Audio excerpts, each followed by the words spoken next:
들어갈게요. 마지막 시간이죠? 힘내시고 들어가겠습니다. 들어가시면은 일단은 페이지 가시면은 이제 아까 219페이지에 3방식 7방법이 어떤 게 있는지 봤죠, 그죠? 그다음 이제 시상가액이라는 게 있는데, 자, 시상가액은 따라서 임시로 계산. 그러면 임시로 계산한 가격은 아직 최종적인 가격은 아니죠, 그죠? 아까 이제 비용성의 원가 방식은 공급자고 시장성은 균형, 수익성은 수요자 가격이어서 시상가액 그냥 들어보세요. 우리가 원가법의 시상가액을 적산가격이라고 하고 적산법은 적산 임대료. 자, 거래사례 비교법은 따라서 비교해서 준한다. 비준가격이라고 돼 있죠, 그죠? 비준 임대료도 마찬가지고요. 토지가격은 이제 공시지가기준법은 토지가액, 그 다음에 수익환급법은 수익가격, 수익분담법은 수익임대료라고 돼 있죠, 그죠? 그래서 우리가 밑에 가시면 시상가액의 조정이라는 단어가 있나요? 자, 볼게요. 자, 우리가 3방식을 이렇게 이제 봤습니다. 그래서 우리가 원가 방식, 그 다음에 비교 방식, 수익 방식으로 이렇게 세 가지를 보죠. 세 가지를 보셔서 그럼 이제 다시 한번 볼게요. 몇 방법이라고 돼 있죠? 7방법. 그러면 얘네들은 다 세 글자씩이죠, 그죠? 그래서 이제 원가법의 가격이었고, 적산법은 임료였고요. 얘는 우리가 세 가지가 있죠. 공시지가 기준법이 들어갔잖아요. 그러니까 토지는 무슨 지가? 공시지가 기준법, 지가 기준법이라고 하고요. 그다음에 가격을 구하는 게 거래사례 비교법이고, 임료를 구하는 것은 임대사례 비교법 이렇게 있었고요. 근데 수입 방식은 두 가지죠. 수익이니까 수익환원법과 수익분서법이라는 게 있죠. 수익분서법이 있습니다. 자, 그러면은 지금 말씀드리는 게 이제 각각 시산 가격이라고 하거든요. 다 적지는 않고요. 시산 가격과 임대료인데 시산은 그냥요 임시로 계산됐어요. 최종적이 아니거든요. 그러니까 무슨 말이냐? 일단 원가법에서의 시상 가격은 이제 나중에 적산 가격이라고 할 거고요. 얘가 이제 시상 가액이에요. 그다음에 얘는 적산 임대료라는 말을 쓰는데요. 자, 시산 임대료입니다. 자, 그럼 왜 임시로 계산했냐면요. 나중에 이제 계산 방식이 예전에 우리가 한번 풀었었을 거예요. 자, 만약에 상가 건물 같은 경우는 그냥요 수익이 발생해요. 수익 방식으로 평가하는 게 원칙이죠. 주방식을. 그래서 수익 방식으로 평가를 했더니, 자, 수익 방식으로 평가를 했더니 그 가격이 만약에 50억이 나왔다.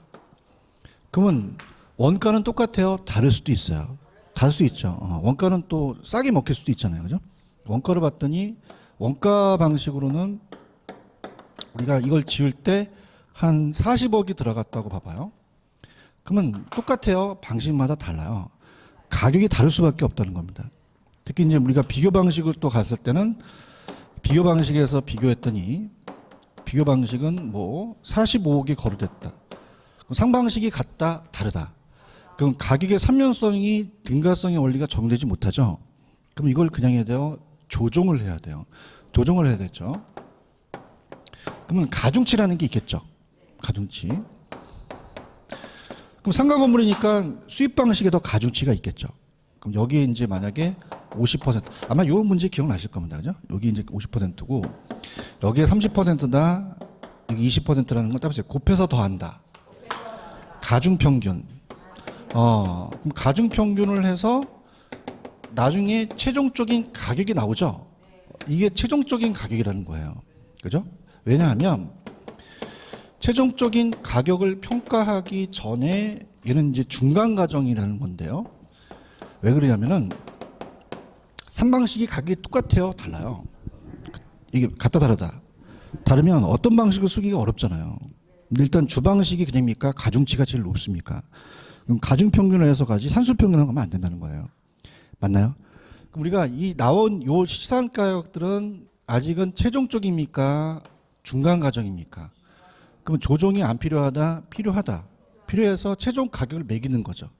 맞습니까? 그래서 계산 방식이 나왔었거든요. 그래서 시상 가격을 조정하라는 얘기죠. 그럼 읽어볼게요. 219페이지의 시상가액이란 대상 물건의 감정평가를 결정하기 위해서 어느 하나 감정평가 방법을 적용하죠. 자, 아까 우리가 예를 들어서 상가 건물 같은 경우는 수익환원법으로 하는 게 원칙이겠잖아요. 정하되, 시상가액을 정하되 산정한 가액을 말한다. 그럼 최종적인 가액을 결정하기 위한 어떤 가액이죠? 중간 가액이에요. 아직은 다 평가 안 한 거죠. 그렇죠. 그럼 시상가액이 조정을 해야 되죠. 시상가액을 상호 관련시켜 재검토함으로써 시상가액 상호 간의 격차를 조정하는 작업이 필요하고요. 넘겨보세요. 자, 산술평균이 맞아요? 가중평균이 맞아요? 산술평균은 이 가중치를 안 보는 거예요. 그죠? 그래서 이제 우리가 시상가액의 조정은 단순히 감정평가액의 시상가액의 산술적인 평균을 의미한 것이 아니죠. 그냥 있어요. 가중치가 있어요. 그다음에 평가를 할 때는 자료의 적절성, 자료의 정확성, 자료의 양 및 평가 목적을 고려한다고 돼 있죠. 그래서 가중치를 둬야 되는 거죠. 이해하셨습니까?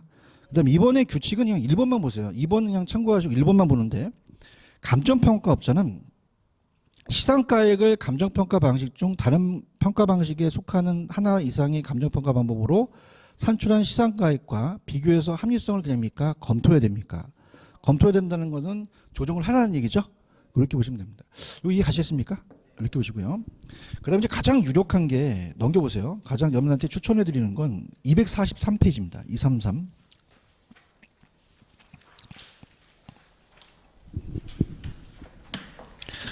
가시면 물건별 감정평가라는 게 있나요?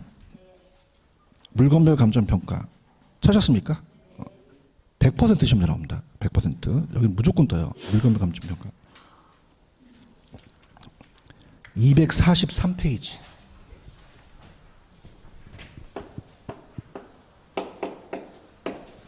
찾았습니까? 여기 무조건 떠요. 무조건 100%라고 볼 수 있는 게 토지까지 합치면 이제 공시지가까지 무조건 그 물건별로 어떤 방법을 사용하느냐죠. 자, 토지는 이제 나중에 가서 할 테니까 토지는 무슨 지가 기준법이에요? 공시지가 기준법. 그래서 나중에 가서 할 거고요. 넘겨보세요. 건물서부터가 있어요.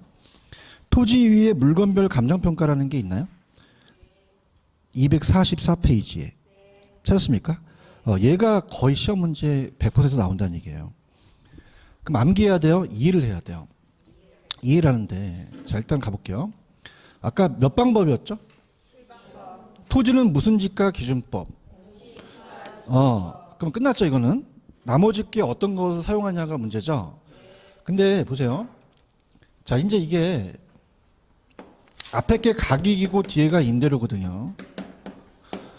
우리나라는 비교 방식을 많이 사용합니다. 무슨 방식을? 그럼 임대료를 매기는 것보다 가격을 매기는 게 많죠. 그럼 봐봐요. 자, 임대료도 그냥이요. 사례가 많아요. 그래서 임대료를 매길 때는 임대 사례로 가요. 무슨 사례로 간다? 그러면 다른 법을 쓴다 안 쓴다? 안 씁니다. 임대료는 무조건 임대 사례예요. 그래서 자, 지금 먼저 제가 찍어드리면 맨 밑에 두 번째 줄 임대료 있어요? 임대는 무조건 뭐라고요? 다른 게 나오면 된다 안 된다? 안 됩니다. 임대는 무조건 임대 사례로 가게 돼 있어요. 적산법 나오면 돼? 수익분석법. 임대료는 오로지 뭐? 임대 사례. 다른 거 쓰면 안 돼요. 오케이? 왜 그래요? 그냥요. 임대 사례가 많아요. 많기 때문에 다른 거 쓰지 말라는 얘기예요. 이해 갔나요? 그러면 이제 임대료는 끝났죠? 그러면 그냥입니까? 가격입니까? 가격. 임대료 끝나고 가격은 어떻게 가느냐? 이거 가지고 이제 보는데 아까 제가 분필 분질러 썼죠? 그 원가법이 되려면 상각이 돼야 돼요. 상각자산. 자, 건물은 상각이 되죠? 굴삭기, 건설기계도 상각이 돼요. 평가사가 건설기계도 평가합니다. 그 다음에 건설기계와 선박도 감정평가해요. 선박. 항공기도 감정평가하거든요. 근데 여러분 생각하실 때 평가사가 많이 평가하는 것은 그냥입니까? 부동산을 평가합니까? 건물을 많이 평가하겠죠. 이해하셨습니까? 근데 이제 자동차는 그냥입니까? 자동차도 거래사례, 자동차도 그냥입니까? 상각이 됩니까? 상각이 되죠. 맞습니까? 그렇지만 그냥요, 거래사례가 많아요. 얘는 거래사례로 가라는 거예요. 그래서 이제 자동차는 그냥요, 시장성이 있어요. 그럼 거래사례가 많죠? 자동차만은 거래사례로 따져 나오거든요. 이해 갔나요? 자, 이렇게 갑니다. 원가 방식은 갈 데 없는, 자, 우리가 원가 방식은 갈 데 없는 애들을 다 받아들인다는 건 뭐냐면, 자, 볼게요. 착한 애인데. 자, 봐봐요. 자, 공공용 부동산. 공공용 부동산이라는 것은, 자, 부산시청은 그냥입니까? 하나밖에 없습니까? 거래됐던 사례가 없죠. 그죠? 그러면 그냥이 돼요. 수익도 발생합니까? 그러면 무슨 방식밖에 없어요. 원가. 그죠? 갈 데 없는 애가 받아들이는 거야. 너 일로 와. 내 원가법 내가 해줄게. 그렇게 하는 거야. 그냥이야 갈 데 없는 애들 받아들이고요. 토지는 원래 그냥입니까? 비교 방식으로 가야 됩니까? 거래 사례가 많아야 되죠. 그럼 얼마나 많길래 토지거래 허가제라는 게 있겠어요. 그렇죠? 근데 그냥이다 얘도 예외는 있다. 예외는 있어요. 조성지 매립지라는 게 있거든요. 그러면 우리가 조성지 매립지 매립한다는 얘기 들어보셨나요? 그 매립지 같은 경우는 자 생각해 보세요. 이쪽 땅을 이쪽 땅으로 매립해 버려요. 그럼 거래됐던 사례가 없죠. 그럼 얘는 그냥입니까? 지금 탄생하셨습니까?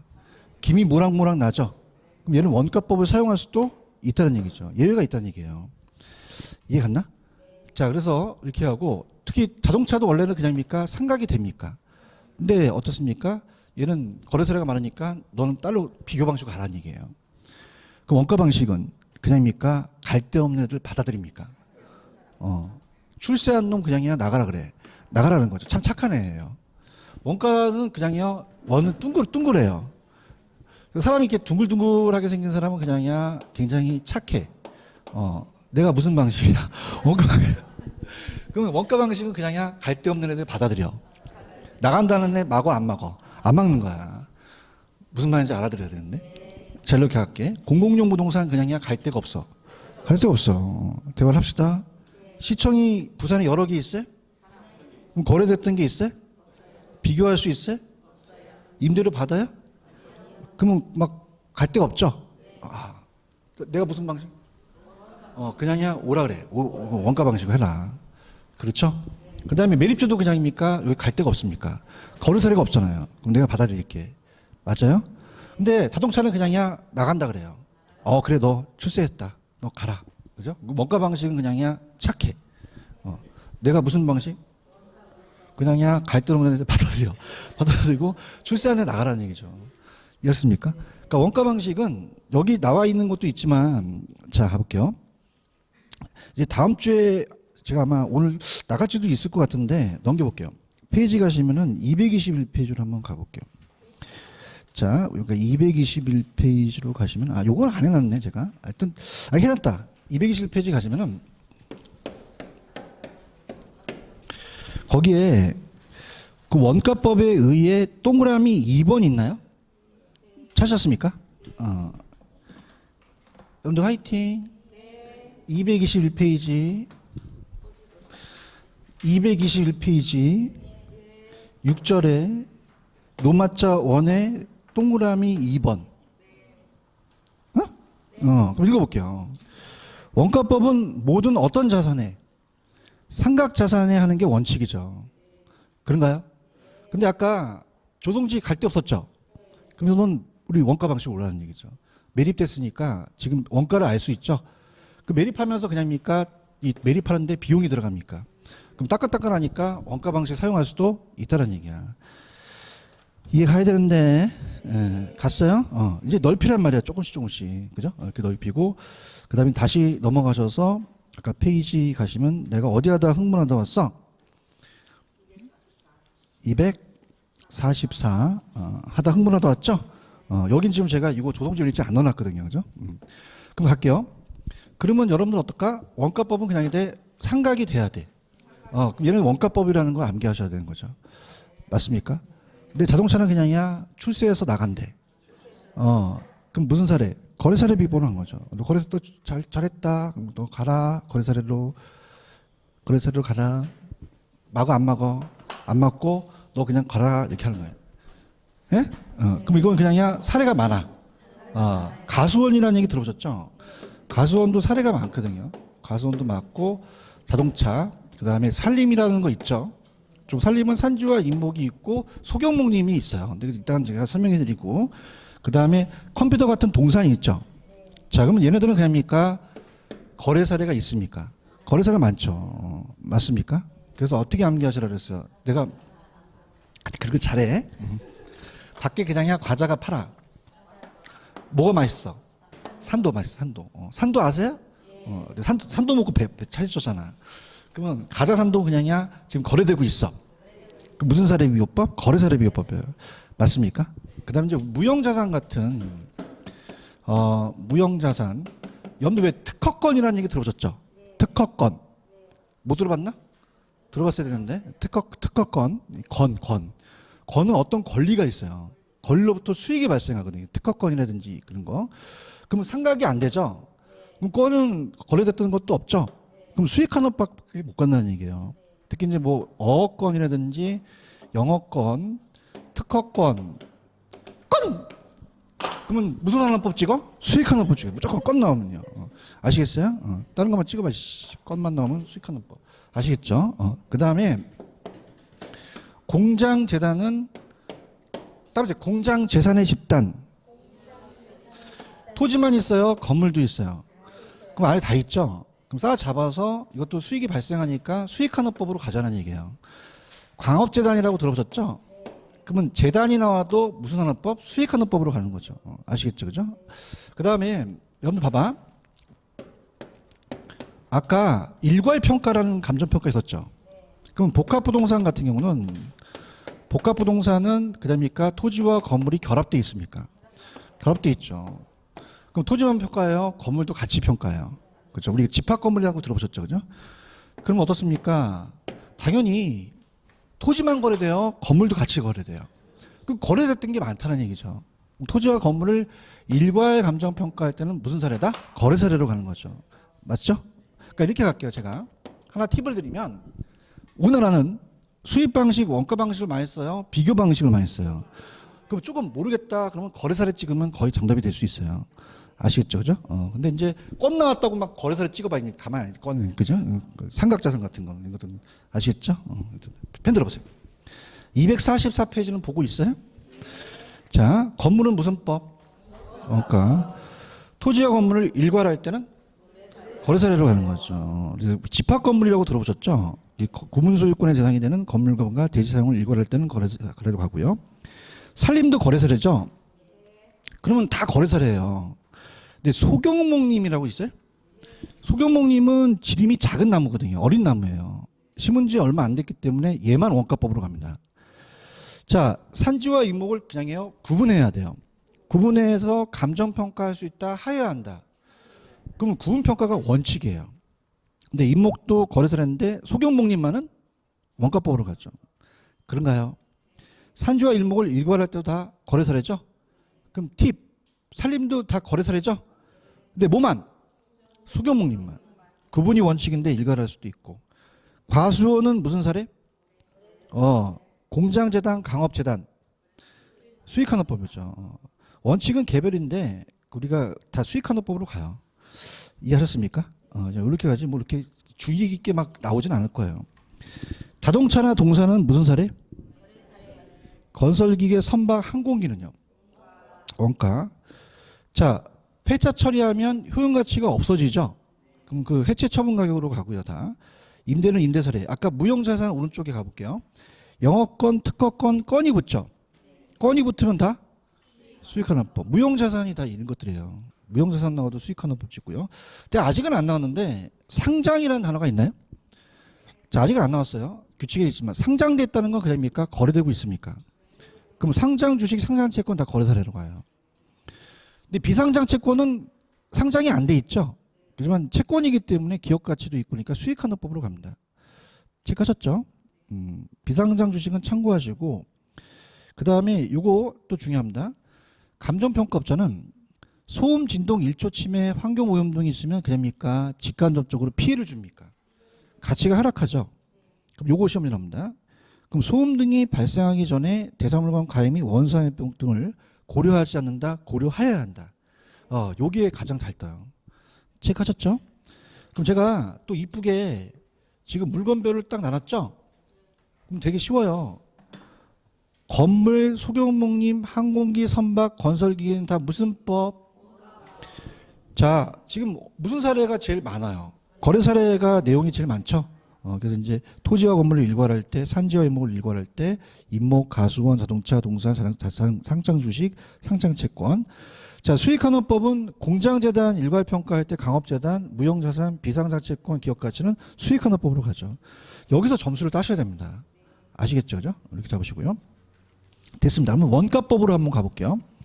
원가법에 다 들어가지는 못하고요. 오늘 이제 기본적인 사항만 보고 아마 마치도록 할 거예요. 일단 221페이지로 갈게요. 221로 가시면 원가법이라는 게 있습니다. 221. 찾았습니까? 자, 그다음입니까? 삼각자산입니까? 근데 조성지 매립지도 가능한가요? 가능하다고 얘기했죠? 그래 보시고요. 그럼 의하고 산식이 요즘 잘 나와요. 의하고 산식이 이제 중요한데 천천히 가볼게요. 자, 산식부터 갑니다. 산식은 이제 그 우리가 감정평가하는 그 산식이 되겠죠. 그래서 원가법은 자, 집에 가서 안 하니까 여기서 하세요. 뭐에서 뭐를 빼요? 제도원가에서 감가 누계액을 빼서 적상 가격이라는 게 나오죠. 이게 이제 시상가액이거든요. 목성가액. 그래서 우리가 재조달 원가에서 뭘 뺀다? 감가 누계액. 감가 수정액이라고도 하거든요. 액을 빼면 적산가액이 시상가액이에요. 복선가격이기도 해요. 그래서 이제 복선가격은 이제 새로 만들었을 때 아니면 적산을 이제 쌓는다는 거거든요. 비용을. 그래서 이제 그건데 가장 이제 키포인트가 뭐냐면 제가 이제 이걸 이제 체크할 겁니다. 자, 따라해 보세요. 재조달원가에 감가 수정을 하여 가격을 산정한다. 그럼 가만히 있지 말고 현관펜 칠하셔야죠. 자, 원가법이란 대상 물건에 어디에다 칠해야 돼? 제도원가에 무슨 수정을 해서 뭘 구해? 요 세 가지 단어가 가로쳐서 나와요. 체크할 수 있겠어요? 그럼 가로쳐서 다른 걸로 나올 가능성이 있다는 거죠. 그런가요? 그렇게 보시고요. 그 다음 밑에 가시면 재조달원가라는 단어가 있죠. 그럼 일단 제도원가는 자 이겁니다. 한번 봐봐. 자, 건물이 있어요. 건물은 그냥입니까? 감가가 됩니까? 그 다음에 노후화가 되죠. 그럼 건물은 그냥입니까? 다시 만들 수가 있습니까? 그죠? 원가법으로 가는 거죠. 그래서 얘가 다시 만들었을 때가 1,000원이라고 합니다. 자, 그럼 그냥요 감가가 됐어요. 건물은 감가가 되니까 나중에 없어지죠. 내용연수라는 게 있거든요. 그러면은 지나온 연수를 경과연수라고 하죠. 무슨 연수라고 한다? 경과된 연수. 그럼 남아있는 게 잔존연수죠. 잔존연수. 그러면은 만약에 3년이 지났다고 봐요. 3년이 지났고 1년에 100원씩 감가요. 정해법이거든요. 그러면 100원, 100원, 100원 그냥이야 누계액이 300원이야. 그러면 700원의 가격을 구하는 거죠. 그래서 이걸 감가 수정이라고 얘기를 하고요. 자, 그럼 뭐 기준 시점이라는 얘기 들어보셨죠? 그럼 평가에 대한 기준되는 시점을 명시 안 해야 돼요? 명시해야 돼요. 그 기준 시점에 맞게끔 감정 평가를 해야 되는 거죠. 자, 그러면은 준공 시점하고는 다르겠죠? 자, 우리 학원 건물도 그냥입니까? 지금 준공된 지 오래됐습니까? 그럼 기준 시점을 설정했을 때 그 시점이 바뀌었죠. 그래서 우리가 항상 준공 시점과 기준 시점을 명시해 줘요. 그럼 우리가 2017년 그다음에 2019년은 똑같이 우리가 하지 않고 연도를 바꿉니다. 근데 날짜를 똑같이 해요. 오늘 몇 월 며칠이죠? 6월 21일인가요? 그러면 얘도 6월 20일로 맞춰줘요. 그러면 지금 몇 년이 경과됐죠? 2년이 됐죠. 얘기하세요. 몇 년? 그럼 시점이 똑같아요? 달라? 그럼 시점 수정을 해야겠죠. 그죠? 그래서 이제 기준 시점이 중요합니다. 무슨 시점이? 그러면 다른 시점이 나와야 돼요? 무조건 기준 시점이 나와야 돼요. 기준 시점. 현재 신축됐던 또는 제작됐다는 비용입니다. 새로 만들었을 때. 그럼 얘가 1,000원이면 얘 700원보다는 상한선이 되겠죠? 지금 보고 있나요? 그러면 그 원가가 복제 원가와 무슨 원가가 있죠? 대체 원가가 있나요? 여기서부터 이제 우리가 이론이 들어갑니다. 자, 복제 인간은 똑같이 만든 거죠. 근데 대체라는 건 대신할 수 있는 건데, 자, 들어볼게요. 천천히 갈게요. 시간이 좀 널널해요. 다음 주까지 충분하거든요. 그죠? 똑같이 만든 인간을 그냥요, 복제 인간이라 그래요. 똑같이 만든 겁니다. 붕어빵처럼. 그죠? 그래서 우리가 칠판주개나 아니면 붕어빵 아시죠? 붕어빵. 그냥이야, 이 찍어. 톡톡톡 나오잖아. 복제한다는 거예요. 근데 대체라는 거는 그냥요, 대체는 대신할 수 있는 거죠? 대체한다는 거죠. 맞나요? 그럼 우리가 동일하긴 동일한데, 자, 이렇게 할게요. 재밌게. 아까 원래는 자동차는 그냥입니까? 원래는 거래사례입니까? 거래사례예요. 근데 자동차가 우리한테 익숙하잖아요. 얘기 좀 해봐요. 그럼 자동차를 그냥 원가법으로 한번 한다고 생각해 보세요. 그죠? 그럼 지금 그러면 어떨까? 만약에 내가 오늘 소나타를 뽑았어요. 오늘 시점에서. 그럼 소나타가 2년 전의 가격이 똑같을까요? 다를까요? 달라요. 근데 요 시점에서 가격으로 매기라는 얘기죠. 맞습니까? 그러면 2년 전에서는 2,500만 원인데 제가 오늘 3,000만 원 주고 뽑아갖고 지금 이 오늘 시점에 3,000만 원의 시점에서 이걸 갖고 이제 공장에서 나왔어요. 나오다가 사고가 났어요. 그러면 그냥이야 보험회사가 다른 차로 대체해줘야 돼. 대체해줘야 되죠. 사고 안 나봤어요? 나봤어야 되는데 그 학교는 모든 경험을 해봐야 돼 인생에. 그러면 그냥이야 다른 차로 바꿔줘. 그죠? 고칠 동안 바꿔줘요. 그렇다고 오늘 가서 사고 내지 말고. 그치? 그러면은 내가 3,000만 원짜리 소나타 하얀 색깔로 바꿔주세요라는 건 그냥이야 복제야. 복제죠. 얘기해봐. 복제죠. 맞아요? 근데 없다는 거야. 아니 3,000만 원짜리 지금 새 차가 없어요. 그러니까 뭐가 있어야 그랬더니 K5가 있어야 되는 거야. 그럼 K5도 그냥이야 대체할 수는 있어. 그렇죠. 그렇죠. 잘한다. 맞아요? 그러면 복제는 그냥이야 물리적으로 똑같아. 물리적으로 똑같은 갖고 오라는 거고. 근데 K5라는 것도 그냥입니까? 기능상은 똑같습니까? 기능상은 똑같으니까 효용문에서 똑같은 거예요. 맞나요? 그래서 우리가 효용이나 기능상 똑같다는 거죠. 그래서 시험 문제 동일하긴 동일한데 물리적 나오면 무슨 원가 찍고 효용 나오면 그거야 그거. 아시겠습니까? 그 다음에 봐. 최근 지어졌어요. 건물이. 그죠? 어저께. 그냥이야 원가를 알아. 알죠? 그런가요? 근데 한 30년이 지난 한옥 같은 경우는 그냥이야 자재가 단종됐어. 그러면 최근 거가 아니죠? 똑같이 만들기가 어려워요. 그러면 기능이나 효용이 같이 만들어야 된다는 거죠. 오래된 건요. 여러분들 옛날에 현대자동차에 폰이라는 자동차 아세요? 안다는 건 나이가 들었다는 건데. 그래서 내가 대학교에서 강의하다 보니까 폰을 모르더라고요. 어린이들 그죠? 그럼 폰이는 그냥요 단종이 됐어요. 단종이 됐죠. 얘기 좀 해봐. 그러면 똑같이 구하기가 어렵죠? 그럼 어떻게 해야 돼? 대체해야 되죠. 맞습니까? 그럼 프라이드 거로 대체할 수 있는 거죠. 이해 갔나? 다시 할게. 최근에 된 건 그냥이야 복제하기가 쉬워. 오래된 거는요. 그 효용이나 기능으로 감정평가를 한다는 거죠. 맞나요? 그 다음에 넘겨보세요. 넘기시면은 222페이지로 가시면 감가 요인이라는 게 있어요. 물론 우리가 공부했던 건데 감가 요인이라는 거 찾으셨습니까? 맨 밑에 찾았나요? 그럼 감가되는 원인이 있죠. 뭐 아까 우리가 물리적, 기능적 이런 거였어요. 자, 우리가 아까 했긴 했지만 다시 가볼게요. 시간이 널널하니까. 자, 건물이 감가되는 요인, 원인이 같습니까? 다 다릅니까? 그러니까 물리적, 기능적, 경제적이 다 틀리다는 얘기예요. 자, 그래서 우리가 어떻습니까? 예를 들어서 다 5층짜리 건물입니다. 층수는 같죠? 근데 감가는 다 틀리다는 거예요. 자, 볼게요. 자, 건물이 금이 갔어요. 그냥입니까? 시간이 지났습니까?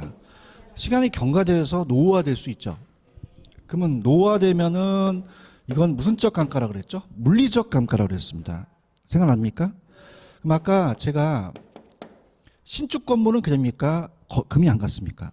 물리적 유용성이 가장 높죠. 그런가요? 근데 얘는 금은 안 가는데 엘리베이터가 없어요. 이건 무슨 적 감가죠? 기능적이에요. 설계나 설비가 잘못된 거죠. 아까 균형의 원칙 기억나시나요? 그죠? 그러면은 자, 이건 형식의 구식화예요. 형식의 구식화라는 건 뭐냐면 그 방식이 오래됐다는 거죠. 재래식 부엌 같은 거. 맞습니까? 그럼 사람은 감가됐다는 의미는 안 쓰는데 사람도 그냥이야 늙어. 노후화됐다 그래요. 그럼 넌 물리적 감가가 심각하구나. 예. 그러니까 어리시네라 같아요. 물리적 감가 심각하시네 이럴 거고. 자, 안 늙었는데 옷 입고 다니는 게 촌스러워 막. 그죠? 나팔바지 입고 다니고 막 그냥이야 촌스러워. 촌스러워 기능적 감가 됐다는 거죠. 그래서 오늘 가갖고 아는 여성분이 안 늙었는데 촌스러워요. 그럼 뭐 너는 물리적 감가가 왔는데 기능적 감가가 심각하구나 이렇게 들은 거지, 그지? 응. 알아들어 못 알아들어 못 알아들었죠. 그럼 노화되면 무슨 적 감가? 물리적. 형식의 구식화는 기능적이에요. 그러면 시간이 경과되면 그냥 마모돼요. 파손되고 그러면 물리적 감가 됐다 그러는 거죠. 근데 이건 시간이 안 지나도 그냥이야 엘리베이터가 없어. 설계 설비가 잘못될 수도 있죠. 내부 구조가 잘못돼서 디자인이 또 옛날 방식이 되는지. 근데 우리가 아까 경제적 감가라는 게 있었죠. 그러니까 이렇게 됩니다. 예를 들면요, 그냥입니까? 치유, 고칠 수는 있습니까? 있죠. 그런가요? 근데 비용이 들어가면 치유가 불가능할 수도 있죠. 근데 경제적 감가는 아까 적합의 원칙 했을 때 했었잖아요. 그죠? 자, 만약에 신축 상가예요. 그럼 갔어요, 안 갔어요? 안 갔죠? 그쵸? 엘리베이터도 있어요. 근데 탄광촌이어서 유동구가 많은데 탄광촌이 폐광됐습니다. 개미 새끼 한 마리 안 지나가요. 그럼 치유가 가능하다, 치유가 불가능하다? 무슨 적 감가? 경제적 감가라는 거죠. 맞습니까? 그럼 이건 내부적인 거예요? 외부적인 감가예요? 외부적인 거고 이건 내부적인 감가 되는 거죠. 그런가요? 그럼 얘는 어떤 단어가 나올까요? 그다음입니까? 인근 지역의 세태입니까? 인근 지역이 안 맞는 거죠? 그 다음에 그냥입니까? 외부 환경과 안 맞습니까? 환경과 그 외부 환경과 부족합니다.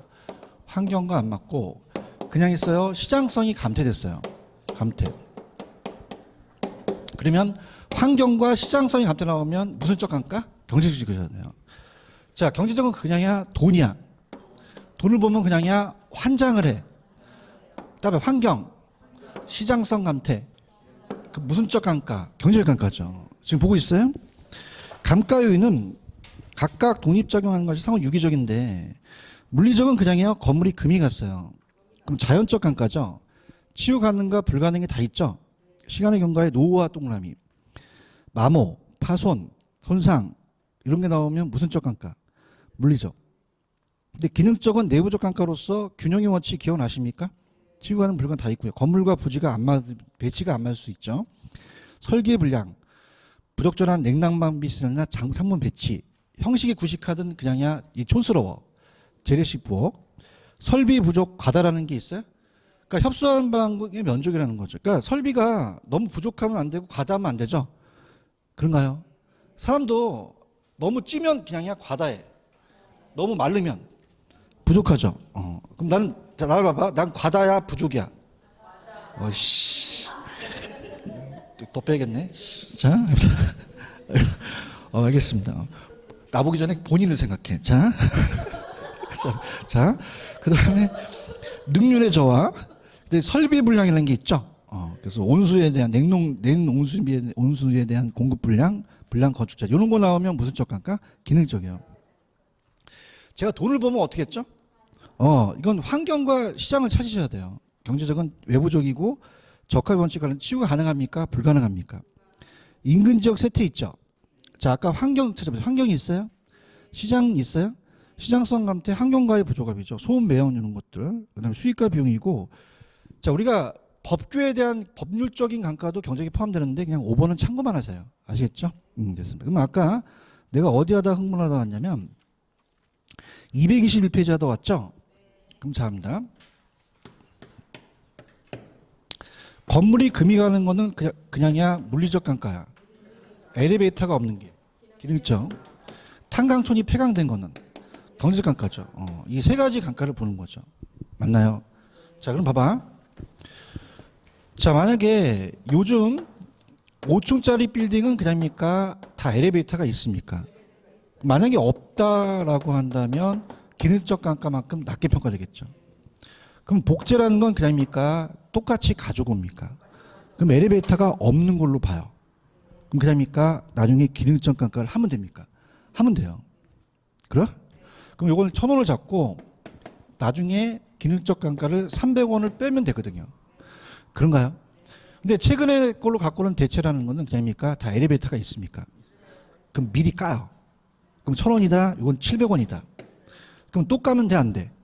안 되죠? 그럼 얘는 기능적 감가를 하면 안 된다는 거죠. 따라서 대기 없다. 그럼 대치 원가는 무슨적 감가를 하면 안 된다. 기능적 감가만 안 되는 거죠. 갈게요. 지금 박스에 있어요?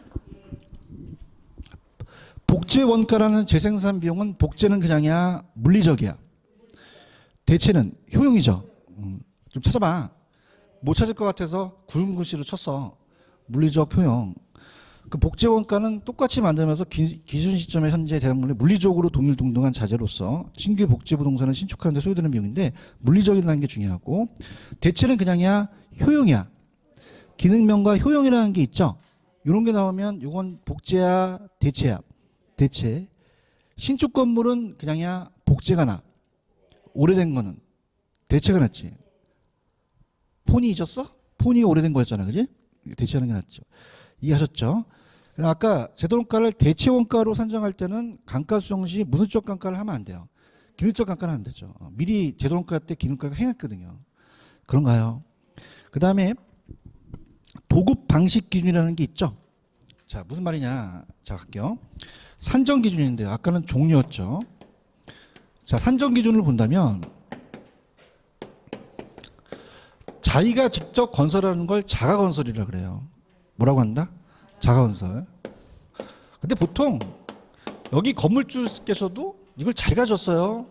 이 건설회사한테 맡겼어요. 맡기거나 도급을 주는 게 거의 보통이죠. 맞나요? 그래서 우리가 도급 건설이라는 건 뭐냐면 그럼 갑이 이 건물주예요. 그러면 지가 건설하면 도급이에요? 자가요? 자가. 남한테 맡길 수도 있죠. 그러면 얘가 도급인이 되고 이 건설회사가 수급인이 되거든요. 그죠? 그러면 그냥입니까? 도급을 맡깁니까? 맡기죠. 그럼 그걸 도급건설이라고 얘기를 해요. 그런가요? 자, 그러면 자 보세요. 만약에 갑돌이가 지금 여러분들 무슨 방식 하고 있는 건 알아요? 아니 방식 중에서 원가 방식 하죠. 내 강의를 해보니까 도대체 지금 무슨 방식 하시는 분들도 모르는 분이 많이 허다한 것 같아요. 도대체 가긴 가는데 폰이도 나오고 뭐 여러 가지 나와서 재밌긴 한데 지금 무슨 방식이다? 원가 방식이에요. 원가예요. 맞아요? 그러면 자가로 했다면 그럽니까? 자가로 했다면 내가 원가를 알고 있습니까? 알고 있죠. 그렇지? 그럼 감정평가가 필요 없잖아요. 내가 구하면 되는데. 굳이 감정평가사한테 딱 하면 감정평가사 날 짜증나게 할 거예요. 그냥야 맨날 원가 물어봐. 밥 먹을 때 시멘트 몇 퍼센트 짜증나 죽겠어. 그지? 그래서 도급으로 가자는 거예요. 그럼 자가래도 그냥이다 도급으로 가자. 도급으로 가면 됩니까? 맡긴 겁니까? 그럼 자가래도 맡겼다면은 지금 시장에 나와 있는 비현몽세서 같은 게 있잖아요. 그런 걸로 가서 취합해서 가자는 거죠. 그럼 자가래의 원칙이야? 도급이 원칙이야? 이해하셨어? 그러면 우리가 수급인이 없어? 수급인이 있어? 있죠? 없어도 있는 걸로 가정하자는 거예요. 그러면 수급인의 적정 이윤이 포함이 안 된다? 포함이 된다? 이게 키포인트가 되는 거예요. 갈게요. 지금 221페이지는 보고 있는 거예요? 어떤 건설이 원칙이요? 도급. 자가든 도급이든. 그래서 수급자 도급자에 대해서 즉시 사용하는 가능한 상태를 인도해서 표준적 건설비와 통상 부대 비용이라는 게 있죠. 넘겨보세요. 자, 그래서 그 산식은 그렇게 중요하지는 않습니다. 제조원가는 표준적인 건설비와 통상 부대 비용인데, 자, 표준적인 건설비라는 건 뭐냐면, 자, 갑니다. 자, 제가 자재과에 다녔었는데, 자, 내가 어떤 걸 살려면 그냥입니까? 견적을 받습니까? 그럼 견적을 받을 때 가격이 다 틀릴까요? 다 비슷할까요? 그게 표준적이라는 단어예요. 찾았습니까?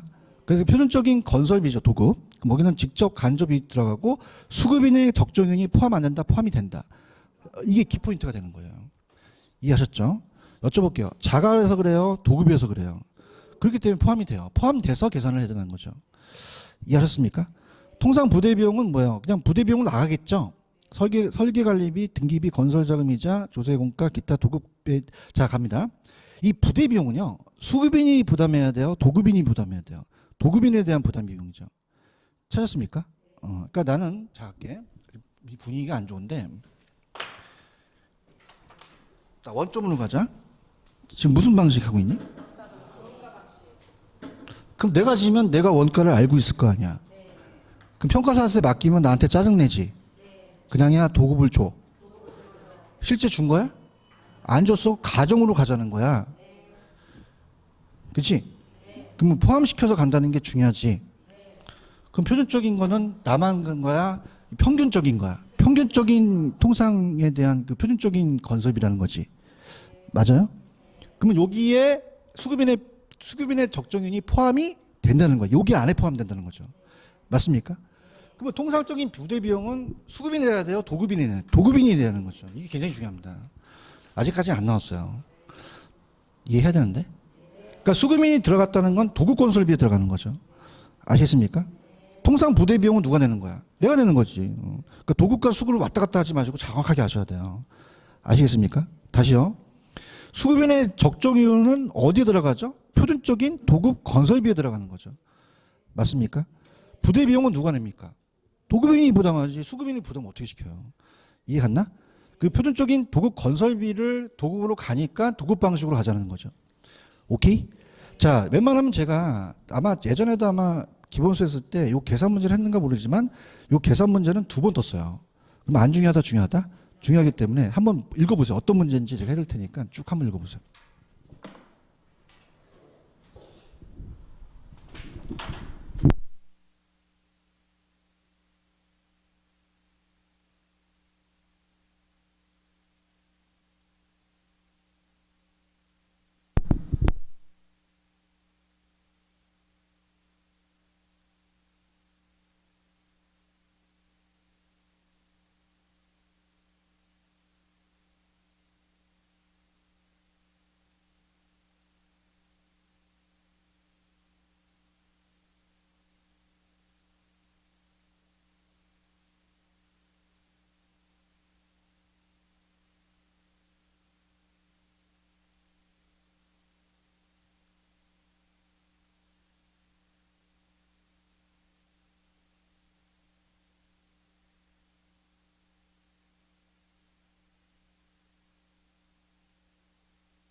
다시 말씀드립니다. 이거 그냥입니까? 다시 출세했습니까? 2번 출세된 거는 보셔야 돼요. 계산 문제 갈게요. 다음 건물에 자 어떤 그 제도원가를 지금 구하는 거죠. 자, 몇 년이 지났죠? 5층 된 건물이죠. 자, 이건 연면적으로 갑니다. 무슨 면적으로 간다? 그럼 시험 문제는 연면적과 다른 면적이 나오면 연면적으로 가셔야 돼요. 헷갈릴까 봐 연면적만 넣은 거예요. 자, 준공 당시 공사비 내역이죠. 자, 아까 자가였어요? 도급이었어요? 자가로 갔죠? 도급으로 갔죠? 그럼 아까 표준적인 도급 건설비에 그냥입니까? 수급인의 적정인이 포함이 됩니까? 그럼 수급인의 적정위원도 같이 집어넣으셔야 되는 거예요. 그럼 갈게요. 직접 공사비가 얼마죠? 간접 공사비가요. 개발업자의 이윤이요. 포함 안 됩니까? 포함됩니까? 왜? 무슨 건설이니까? 도급이니까. 이게 굉장히 키포인트가 되는 거예요. 다 더하셔야 된다는 거죠. 그럼 4억이 스타트가 되는 거예요. 맞나요? 자, 봐봐. 준공 시점이 얼마죠? 100. 기준 시점이. 그럼 1.45배 뛰었다는 거예요. 1.45배. 맞아요? 그럼 나중에 계산하시면 4억에다가 1.45를 곱하면 5억 8천만 원이 나와요. 반드시 하셔야 됩니다. 연면적이 얼마였죠? 1450이니까 40만 원에 대한 제곱미터 단가가 나오죠. 찾았죠? 요거는 문제를 다시 공부를 하셔야 됩니다. 되셨죠? 갈게요. 그러면 키포인트로 갑니다. 자가건설이든 도급이든 그냥입니까? 도급으로 갑니까? 그러면 표준적인 도급 건설비에는 수급인의 적정인이 포함이 되죠. 근데 통상 부대 비용은 누가 내죠? 도급인이 부담하는 거예요. 아시겠죠? 거기까지는 다루진 않았지만 그냥 정확하게 알라는 얘기죠. 자, 그냥요 연면적으로 가야 돼요. 제곱미터. 다시 갑니다. 지적공사비, 간접비, 개발업자 이윤도 포함이 되나요? 그럼 얼마서부터 스타트했을 거예요? 4억이죠. 그런가요? 자, 중고 시점에서의 지수가 얼마죠?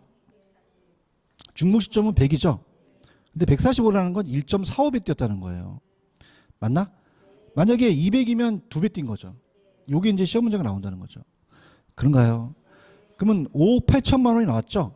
그걸 1,450 나니까 40만 원이 정답이 되겠죠.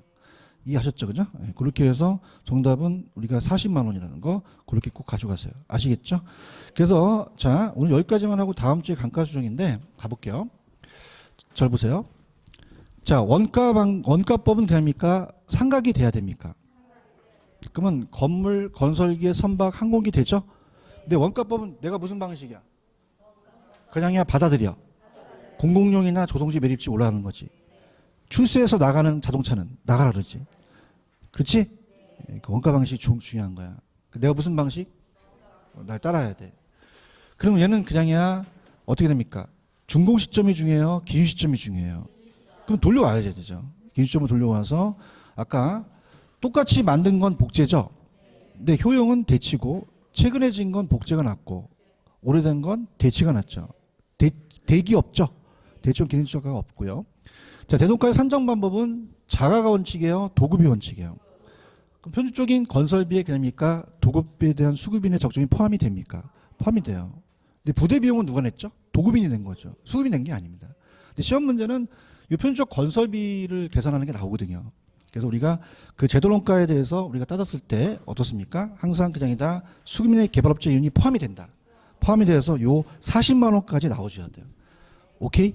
자, 그 다음에 요번에 일요일 날 특강 꼭 들으세요. 네, 여기까지 하도록 하겠습니다. 수고하셨습니다. 감사합니다. 네.